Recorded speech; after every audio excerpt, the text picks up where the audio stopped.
Good morning students. आज हम सभी ट्रिग्नोमेट्री फंक्शन के स्केयर का इंटीग्रेशन करना सीखेंगे। तो सबसे पहले एक बार मैंने लिखा है कि secant square x into d x, और मैंने आपको बताया था कि जो इंटीग्रेशन है डेरिवेटिव का रिवर्स प्रोसेस है। तो सीकेंट स्केयर एक्स किसी का डेरिवेटिव हुआ करता था, वो होता था टेंजेंट एक्स का। तो इसका मतलब इसका जो इंटीग्रेशन हो जाएगा टेंजेंट एक्स प्लस कांस्टेंट, तो आपने लगाना है प्लस का सी लगाना है आपने। इसी तरह से cosecant square x, cot x का डेरिवेटिव हुआ करता था माइनस कोसिकेंट स्केयर एक्स। तो इसी तरह से इसका जो इंटीग्रेशन हो जाएगा माइनस का कोट एक्स प्लस में सी। ये आपने लर्न करने हैं जितने भी हैं, ये दोनों जो अभी भी बताए हैं, अभी लास्ट में दोबारा इसको बताया जाएगा। हाँ जी भी, कितने ट्रिग्नोमेट्री फंक्शन होते हैं हमारे पास? भी 6 होते हैं, और उनमें से सबसे पहले आता है साइन स्केयर एक्स, और उसके बाद आता है कोस स्केयर एक्स, फिर आता है टेंजेंट स्केयर एक्स, और फिर कोट स्केयर एक्स, और फिर सीकेंट स्केयर एक्स, और 4 नंबर लास्ट पे आता है सीकेंट कोसिकेंट स्केयर एक्स आता है। तो जो पहले 4 ट्रिग्नोमेट्री फंक्शन का जो स्केयर है वो आपने याद रखना है कि डायरेक्ट इंटीग्रेशन नहीं होगा। साइन स्केयर एक्स को पहले चेंज करोगे 1 minus cos 2x by 2 into d x, ऐसे कन्वर्ट करो, क्योंकि साइन स्केयर एक्स का ये फॉर्मूला होता है। तो इसके बाद जो आएगा वो आप कर चुके हैं, 1 बाय 2 इंटू डी एक्स, मतलब 1 by 2 into 1 into d x, मतलब 1 बाय 2 बाहर ले लिया, 1 इंटू डी एक्स कर दिया।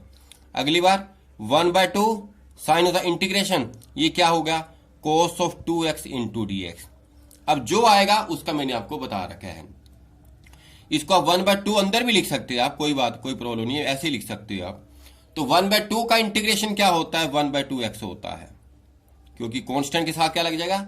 एक्स लग जाएगा। तो कोस एक्स का जो इंटीग्रेशन बताया था वो मैंने आपको पिछले लेक्चर के अंदर बताया था। कोस एक्स का जो इंटीग्रेशन होता है वो साइन एक्स। तो ये साइन एक्स हो गया, ये साइन हो गया, इसका एक्स हो गया। अब एक्स का क्या किया जाएगा? डेरिवेटिव, वो इनटू में नहीं लिखा जाएगा बल्कि बाय में लिखा जाता है इंटीग्रेशन के अंदर। प्लस में क्या आ जाएगा? सी। तो आई किसके इक्वल आ गया हमारे पास? ये आ गया हाफ एक्स माइनस का 1 by 4 sine of 2x plus C. ये हमारा क्या आ गया? आंसर आ गया। तो आपने साइन स्केयर एक्स मिल जाए तो आप क्या करोगे? 1 माइनस कोस 2x बाय 2 करोगे। इसी तरह से जहां पर भी आपको कोस स्केयर एक्स मिलेगा उसका इंटीग्रेशन करने के लिए कह दिया जाए आपको, तो पहले फॉर्मूले के अंदर कन्वर्ट करोगे, 1 plus cos 2x by 2 into d x करोगे आप। साइन स्केयर एक्स का फॉर्मूला होता है 1 माइनस कोस 2x बाई 2, जबकि इसका होता है 1 plus cos 2x by 2। I is equal to, ये आ जाएगा, दोनों का इंडिविजुअल लिखोगे, 1 by 2x into 1 by 2 into d x, plus में क्या हमारे पास ये 1 बाय 2 बाहर, तो ये क्या है? कोस ऑफ 2x इंटू क्या आ जाएगा? डी एक्स, क्योंकि 1 बाय ये 2 तो दोनों के साथ जाएगा ना। आई इज इक्वल टू 1 बाय 2 का इंटीग्रेशन हो जाएगा 1 बाय 2x। अगर किसी ने लास्ट वाला लेक्चर नहीं लगाया तो उसको समझ नहीं आएगा, क्योंकि इंटीग्रेशन कंसेप्ट ही ऐसा है। 1 बाय 2 कोस एक्स का इंटीग्रेशन क्या होता है? साइन एक्स, और एक्स का क्या करोगे? डेरिवेटिव। यहां पर एक्स की जगह क्या क्या काम कौन कर रहा है? 2x, तो इसका डेरिवेटिव हो जाएगा 2, वो बाय में आ जाएगा, प्लस का सी लगाना ही लगाना है आपने। तो I is equal to 1 by 2x plus में 1 by 4 sine of 2x plus C. ये हमारा क्या आ जाएगा? आंसर आ जाएगा। अगर थर्ड ट्रिग्नोमेट्री फंक्शन मिले आपको, मतलब टेंजेंट स्केयर एक्स मिले, तो उसकी जगह आप लिखोगे secant square x minus 1 bracket open और क्लोज इंटू डी एक्स। इसका मतलब टेंजेंट स्केयर एक्स को पहले ये लिखोगे आप। आई इज इक्वल टू, आज आते मैंने आपको एक सीकेंट स्केयर एक्स का इंटीग्रेशन बताया था, वो क्या होता है? टेंजेंट एक्स, और 1 का क्या हो जाएगा? 1x प्लस में सी। यहाँ ये हमारा क्या आ जाएगा? आंसर हो जाएगा। और फोर्थ, हाँ जी, ट्रिग्नोमेट्री फंक्शन होता है हमारे पास कोस स्केयर एक्स, और कोस स्केयर एक्स को लिखोगे, इसको लिखोगे पहले कोसिकेंट स्केयर एक्स माइनस 1, यानी कि पहले फॉर्मूले के अंदर कन्वर्ट करोगे और उसके बाद करोगे। और कोसिकेंट स्केयर एक्स का भी तो इंटीग्रेशन मैंने आपको आती बताया, ये क्या होता है? माइनस का कोट एक्स प्लस का सी। तो इसी तरह से इसका क्या आएगा माइनस कोट एक्स, इसका हो जाएगा माइनस 1x, प्लस में क्या हो जाएगा c, और ये हमारा क्या आ जाएगा आंसर। चार ट्रिग्नोमेट्री फंक्शन का स्केयर आ जाए तो क्या करोगे, उसे कन्वर्ट करोगे। सीकेंट स्केयर एक्स का क्या बताया मैंने, टेंजेंट एक्स, प्लस में क्या हो जाएगा c, और इसी तरह से कोसिकेंट स्केयर एक्स का जो इंटीग्रेशन होता है माइनस का कोट एक्स प्लस में c, ये हमारा क्या आ गया आंसर आ गया। एक बार दोबारा रिपीट कर लो, साइन स्केयर एक्स आ जाए तो उसे किस में कन्वर्ट करोगे, 1 माइनस कोस 2x बाय 2, दोनों को अलग अलग लिखोगे, 1 by 2 into d x, minus का 1 by 2 cos 2x into d x, constant के साथ क्या लग जाएगा x, माइनस का 1 बाय 2 एज इट इज, और कोस एक्स का इंटीग्रेशन क्या होता है, ये होता है साइन एक्स, मतलब साइन ऑफ 2x, और 2x का डेरिवेटिव क्या हो जाएगा 2, वो बाय में लिखा जाएगा, प्लस का c, इसको सोल्व करके नेक्स्ट स्टेप में लिख दिया। इसी तरह से कोस स्केयर एक्स को किस में कन्वर्ट करोगे आप, कोस स्केयर एक्स को किस में कन्वर्ट करोगे, 1 प्लस कोस 2x बाय 2 के अंदर, और टेंजेंट स्केयर एक्स को किस में कन्वर्ट करोगे, सीकेंट स्केयर एक्स माइनस 1 के अंदर, और इसी तरह से कोस स्केयर एक्स को किस में कन्वर्ट करोगे आप, कोस सीकेंट स्केयर एक्स माइनस 1 के अंदर। इस तरह से आप कन्वर्ट करोगे। तो आपको मैंने ट्रिग्नोमेट्री फंक्शन का डेरिवेटिव बताया था, इंटीग्रेशन बताया था परसों, और आज उनके स्केयर का भी कैसे कन्वर्ट करते हैं। अब आप आगे करने जा रहे हैं नेक्स्ट क्वेश्चन। आपके पास है 2x स्केयर प्लस का 4x प्लस का 5 बाई एक्स, ये u बाई वी है। u बाई वी के इसके अंदर कई कंसेप्ट मिलेंगे आपको। सबसे पहला कंसेप्ट ये है, थोड़ा ध्यान से सुनना, i is equal to sign of the integration. अगर नीचे सिंगल टर्म दे रखी है ना, आपको सबको इंडिविजुअल लिख दोगे, सबके नीचे अलग अलग लिख दोगे। 2x स्केयर बाई एक्स, ये हो जाएगा हमारे पास 2x, 4x बाई एक्स, तो x कट जाएगा, क्या आ जाएगा 4, और 5 बाई एक्स, ये 5 बाई एक्स ये लिखा जाएगा, इनटू क्या आ जाएगा dx। अब इसका जो आएगा वो मैंने आपको बता रखा है, i is equal to 2x का इंटीग्रेशन क्या हो जाएगा, पावर इंक्रीज हो जाएगी, वही बाय में आ जाएगा, प्लस में 4 का इंटीग्रेशन क्या हो जाएगा 4x, तो 5 बाई एक्स का मैंने आपको बताया था कि 1 बाई एक्स का इंटीग्रेशन क्या होता है, log ऑफ x। जब भी नीचे आपको x में लीनियर मिलेगी ना, मतलब x की पावर 1 मिलेगी, तो उसका आंसर log में लिखना है। 5 तो बाहर आ जाएगा, तो बच क्या गया 1 बाई एक्स, 1 बाई एक्स का जो इंटीग्रेशन होता है log of mode x, plus में क्या आ जाएगा c, और ये अलग बात है कि 2 से 2 कट जाएगा, जो बच गया वो हमारा इस क्वेश्चन का क्या आ गया, इंटीग्रेशन आ गया। X square plus 4x, plus में क्या आ गया हमारे पास, भी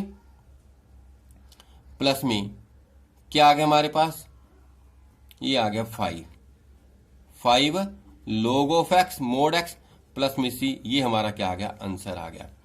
हाँ जी भी।